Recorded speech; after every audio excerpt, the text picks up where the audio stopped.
Si vous avez des enfants, vous avez dû vous rendre compte qu'il y a des matins où, bizarrement, comme par hasard, ils ont mal au ventre. Ah maman, j'ai mal au ventre aujourd'hui, je ne peux pas aller à l'école. Et vous vous dites, est-ce que c'est vrai? Ou est-ce que c'est juste qu'il y a quelque chose à l'école qui fait qu'il n'a pas envie d'y aller? Et finalement, ce qu'il ressent physiquement, le mal au ventre, c'est juste qu'il psychosomatise. Alors, dans cette vidéo, je vais vous parler du lien entre émotion et apparition de maladies.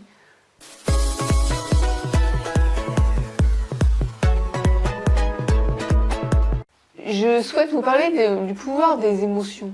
Moi, je me suis rendu compte qu'il y avait des émotions qui étaient positives pour nous, d'autres émotions qui étaient négatives, mais au-delà de ça, c'est surtout que le fait de refouler ces émotions peut engendrer tout un tas de conséquences, et notamment, peut-être, et moi ça j'y suis persuadée, l'apparition, le déclenchement de maladies. Ça ne veut pas dire que les émotions à elles seules peuvent suffire à faire ça, mais c'est juste le fait déclencheur, quoi. Alors, pour tout vous dire, dans le fait, alors il y a deux choses, il y a l'émotion négative positive et il y a le fait d'arriver à exprimer ses émotions qui fait que on va se sentir bien, ou au contraire, si on les refoule, ça va, au fil du temps, provoquer des troubles somatiques. On va d'abord parler de la question du refoulement des émotions. C'est une problématique parce que, c'est vrai, on ne nous apprend pas, quand on est enfant, à exprimer ses émotions. Dans la société, on a tendance plutôt à, moi je me souviens, j'avais fini la phrase, à les garder pour soi. Moi je me souviens avec ma mère, c'était souvent un conflit parce que pour elle, c'était attention au regard des autres, tu veux pas faire ça, tu veux pas dire ça. Avec elle, c'était... Et elle ne voulait surtout pas admettre que j'avais développé une phobie sociale. Et elle me dit, mais non, t'as jamais fait de phobie sociale, pour moi, t'étais comme moi.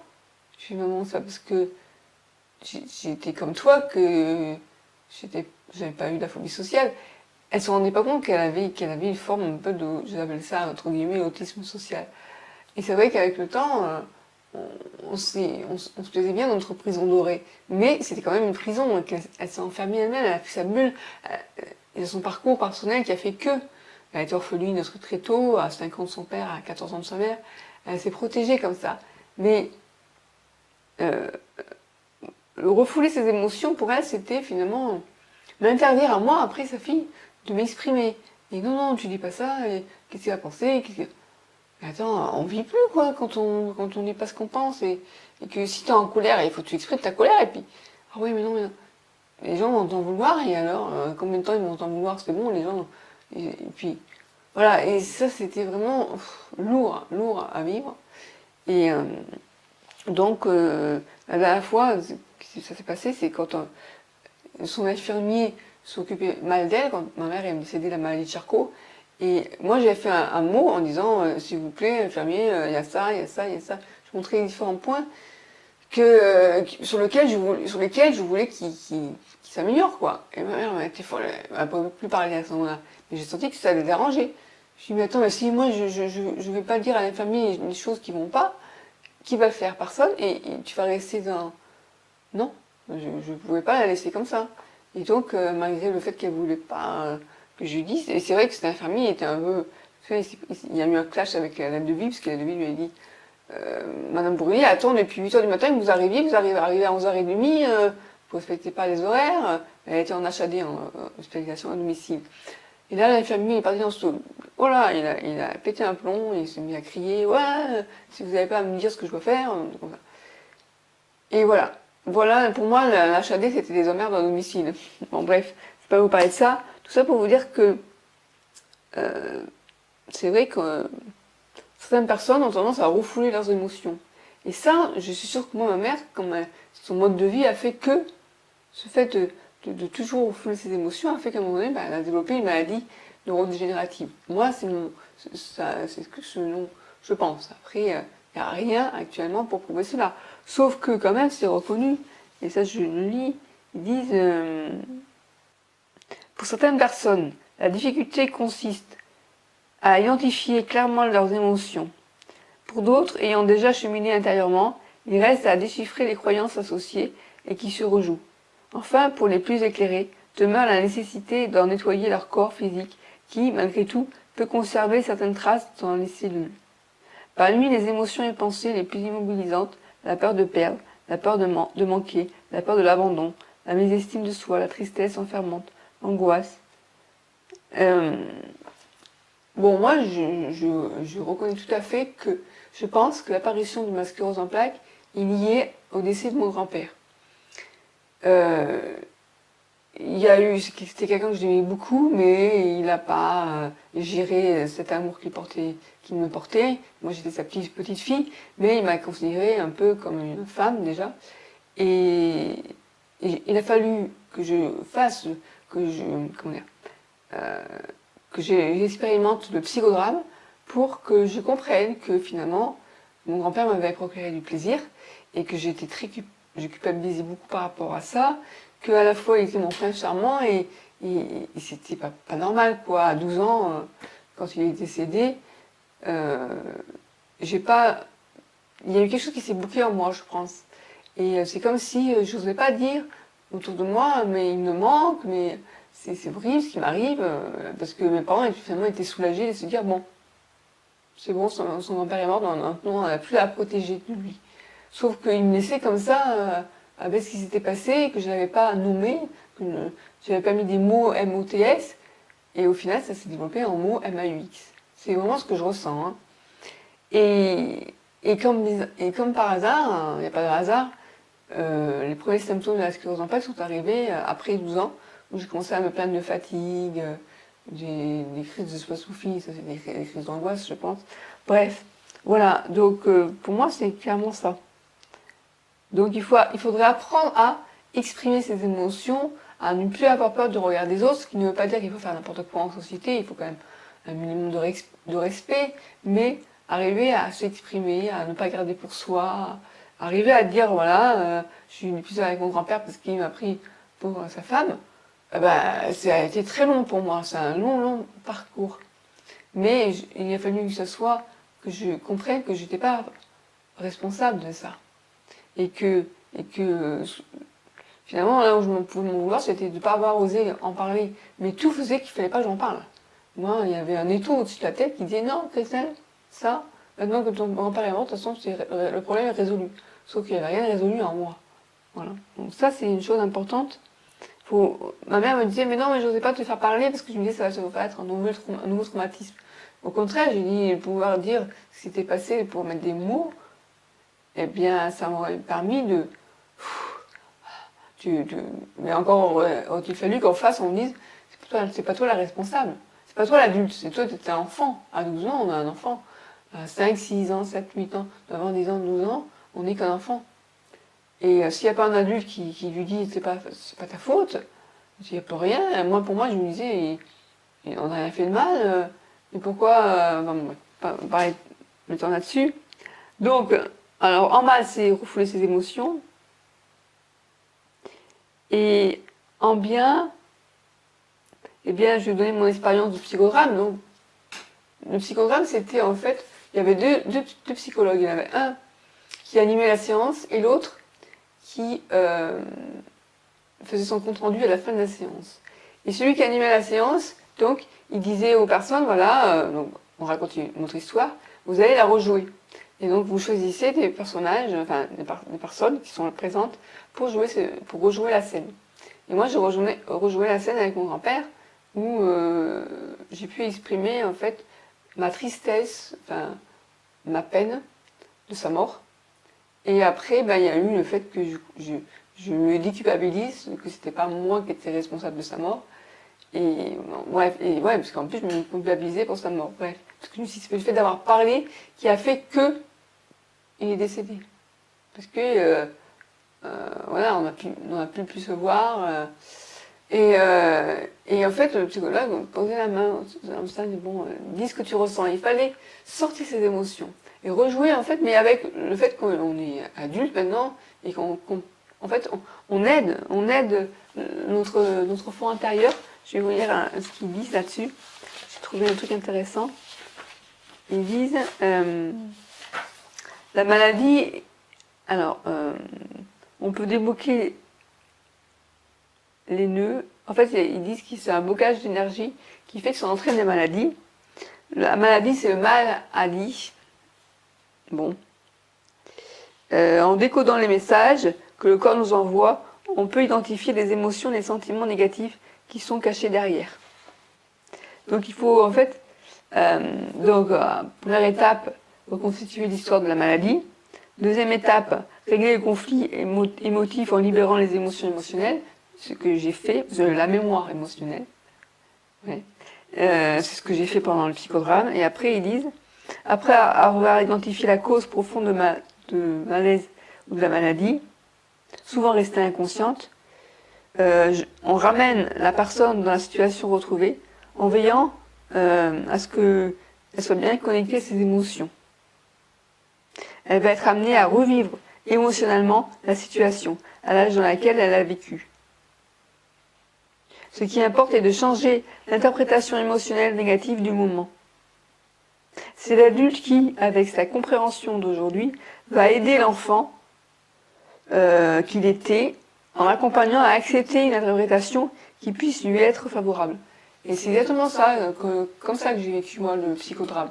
Et ça m'a permis de sortir de la phobie sociale, de la dépression. Donc je crois vraiment que l'expression de ces émotions, encadré quand même par des psychologues, c'était important.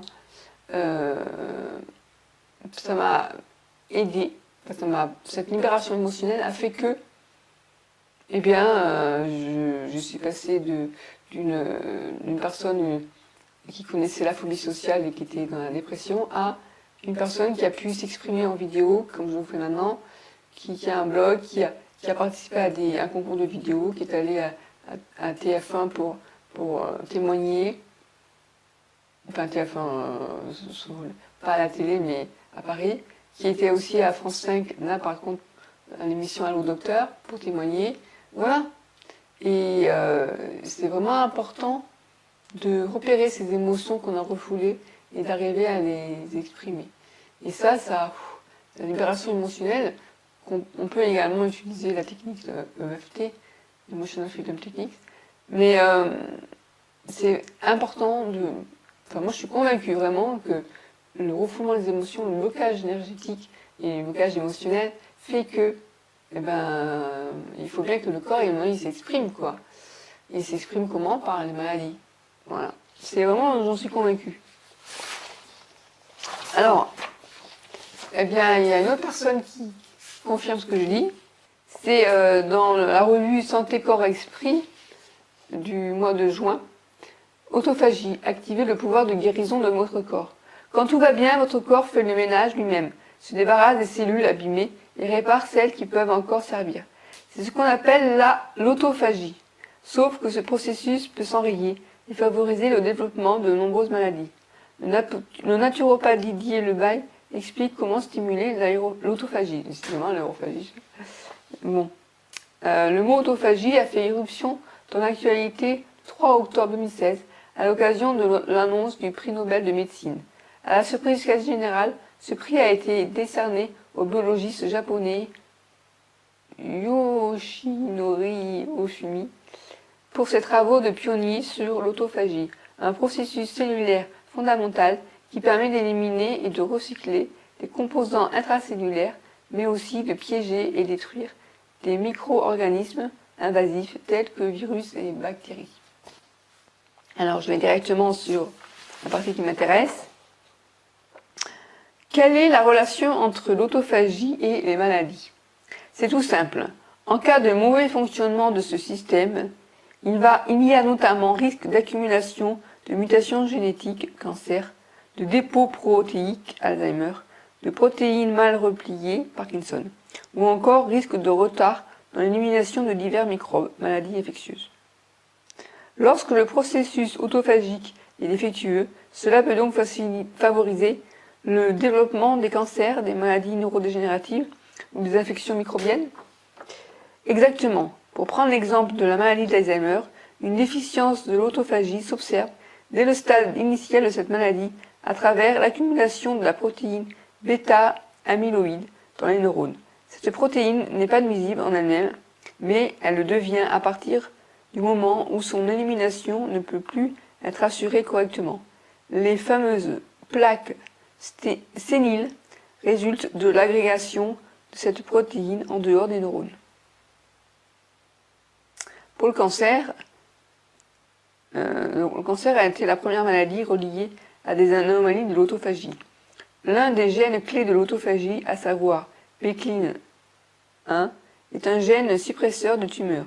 Des scientifiques du Centre de recherche de l'autophagie de Dallas, aux États-Unis, ont récemment mis en évidence une corrélation très forte entre la forme la plus agressive de cancer du sein et le gène BCLIN1.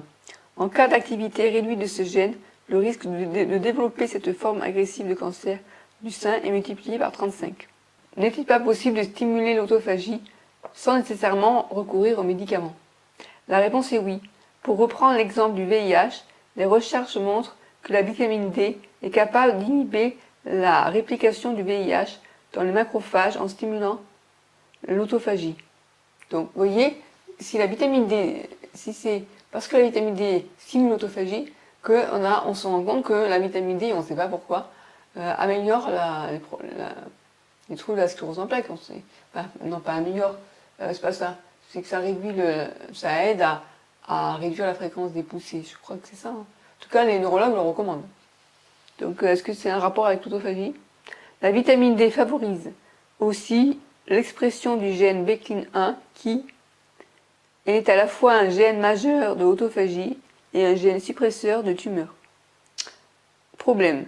Notre mode de vie moderne nous éloigne du soleil, d'où ce déficit en vitamine D qui affecte l'immense majorité de la population. Voilà une première indication intéressante, mais on peut aller plus loin et, sur la base des études actuellement à disposition, définir les lignes directrices d'un style de vie favorable à l'autophagie. C'est ce que je me suis proposé de faire depuis quelques mois, et il en ressort que l'on a tout intérêt à manger frugal et coloré, à pratiquer le jeûne intermittent, à rehausser son niveau d'activité physique et à s'exposer davantage au soleil. Bon, voilà, c'est qui s'exprime là? C'est Didier Lebaille qui est naturopathe, journaliste santé et auteur de plusieurs ouvrages. Voilà. Donc voilà ce que j'ai à en dire, et je serais très intéressée que vous-même vous fassiez part de vos témoignages ou des commentaires, des réflexions que vous avez par rapport à ce sujet du lien entre émotion et apparition des maladies. Et à l'inverse, de cultiver des émotions positives, parce que je suis en train de lire un livre qui parle des émotions qui guérissent, donc l'impact des émotions positives sur la maladie chronique qu'on peut avoir. Donc déjà, je pense que ce serait intéressant donc en prévention, en amont de toute maladie, qu'on apprenne en fait à nos enfants à oser s'exprimer. Vous voyez, par exemple, pour le harcèlement à l'école, c'est un problème, c'est que la plupart des enfants n'osent pas parler à leurs parents de ce qu'ils subissent à l'école lorsqu'ils sont harcelés. Et ils vont peut-être pas développer une maladie, en tout cas, ça peut conduire au suicide. Et alors que si on apprenait à repérer, parce que forcément cet enfant, il refoule toutes ses émotions, il en a des émotions, je veux dire, quand il se fait harceler à l'école chaque jour, ça doit être horrible, je veux dire. Donc voilà, je pense que c'est pas que pour prévenir la maladie, c'est aussi parce que ça devrait devenir un mode de vie, d'apprendre dès tout petit à s'exprimer. Et on a tendance un peu à dire non, ça tu peux pas dire, non. Mais comment il fait l'enfant la part des choses entre ce que je peux dire et ce que je peux pas dire? Et il a honte quand il se fait harceler, quand il arrive des choses qu'il ne comprend pas, quand il se fait abuser, il comprend pas, il a honte, il se culpabilise. Et c'est vraiment important si on pouvait mettre des moments dans une journée où on laisse l'enfant. Alors on le fait pour le laisser se défouler, faire du sport, ouais. Au niveau émotionnel, on devrait permettre des moments où on dit à l'enfant, voilà, exprime tes émotions. Vas-y, tu vas jouer, parce que par le jeu c'est pas mal. Joue une scène que tu as mal vécue, où tu avais une émotion qui était là, t'as pas pu la dire, t'as pas... Ça serait génial ça. Et en vidéo, moi je me souviens, j'avais fait ma vidéothérapie où je me filmais, où j'exprimais. C'est comme ça que j'ai commencé à aller mieux aussi. On était en 2001, où je me filmais et je disais ce qui n'allait pas, ce qui allait. C'est un peu comme si ma caméra c'était mon psy. Et ça m'avait permis de mettre sur des mots MOTS les mots que j'avais. Des fois je ne comprenais pas pourquoi j'avais mal au ventre. Du coup, ça referme la boucle qui est que, ouais, bien sûr, un enfant, mais aussi l'adulte, on dit bien qu'on peut faire des ulcères à l'estomac quand on se fait trop de stress. Et punaise, si on parlait au lieu de tenir sur soi et de donner, ça explose, le corps il en peut plus quoi. Apprenez à écouter votre corps. Je sais, on dit souvent si tu t'écoutes trop, mais ça c'est des conneries parce que si moi je m'étais écouté plus, si je m'étais fait confiance, j'aurais peut-être pas attendu des années avant qu'on me diagnostique la maladie, la sclérose en plaques. Donc faites-vous confiance, exprimez vos émotions, ne refoulez pas, ce qui ne veut pas dire qu'il faut insulter les gens quand vous êtes en colère. Hein. Il faut savoir aussi bien sûr vivre en société, mais voilà, trouver le juste équilibre entre ne pas se laisser faire, ne pas se laisser marcher sur les pieds, savoir exprimer ses émotions et pas à l'inverse, ne pas non plus se permettre tout et n'importe quoi, ou au contraire être bloqué, n'oser rien faire, ne rien dire et devenir hyper timide et en finir par devenir phobique sociale. Voilà. Ça s'apprend. Moi, je me souviens, j'avais acheté un livre pour ma mère pour qu'elle apprenne à la réplique. Vous savez, quand on vous dit, ma mère, elle était toujours, si on dit quelque chose, c'est que des heures après que je trouve ce que j'aurais pu dire. Sur le moment, je suis tétanisée, je ne sais pas quoi faire, quoi dire. C'est normal, elle a toujours appris à refouler ses émotions. Donc, quand on ne sait pas s'exprimer, forcément, ça bloque, quoi. Et si vous voulez, on essaiera de faire ça en vidéo, des petits exercices comme ça, où je vous mets dans une situation, et la personne, elle est juste, elle vous parle de manière blessante, et comment on fait pour réagir sans rentrer dans... Moi, je trouve que l'humour, ça aide beaucoup. Ça aide beaucoup à relativiser et à savoir répliquer. Et la personne en face, ça la déstabilise. Je vais vous donner un exemple. Quand j'avais quoi, 16 ans, je devais être en première, je crois. Il y a un gars, je sais pas pourquoi, jusqu'à présent il ne m'avait jamais emmerdé. Il m'a envoyé en plein cours de français, il m'a envoyé un mot en me disant, en gros, je te prends, je te retourne, enfin bref, des trucs un petit peu porno. Et j'ai été surprise de sa part, et puis je me suis dit, qu'est-ce que je fais? Soit je ne dis rien, il va continuer, soit je réponds à un truc débile, il va se dire, ça y est, j'ai trouvé, ça dérange, je vais pouvoir continuer, ça va m'amuser, soit je sens un truc qui va tellement le surprendre que finalement il va arrêter. Et il s'est trouvé que le week-end juste avant, parce que je crois qu'on était un lundi, j'avais vu un film que j'avais bien aimé avec mes parents, un film qui était un peu dur avec Donadieu Novab, je crois, ouais. Et la personne, je sais pas, il s'est tabassé ou je sais pas trop quoi, mais il avait tabassé quelqu'un et il avait dit c'était court mais c'était bon. Et moi, c'est ce que j'ai écrit sur mon papier, parce que je trouvais ça marrant et j'avais pas retenu l'expression. Et donc, je lui ai écrit c'était court mais c'était bon. Et là, quand il a lu ça, il était mort de rire et il s'est dit bon, celle-là, finalement, je vais pas pouvoir. Donc, du coup, il m'a pas harcelé, il a arrêté là.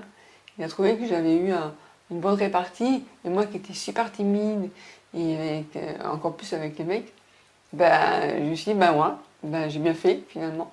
Et du coup, il m'a plus jamais embêté. Je me souviens, il est venu me voir 2 ans plus tard, quand j'ai eu le bac, pour me dire, t'as eu 16 en bac, 16 au bac en maths, moi.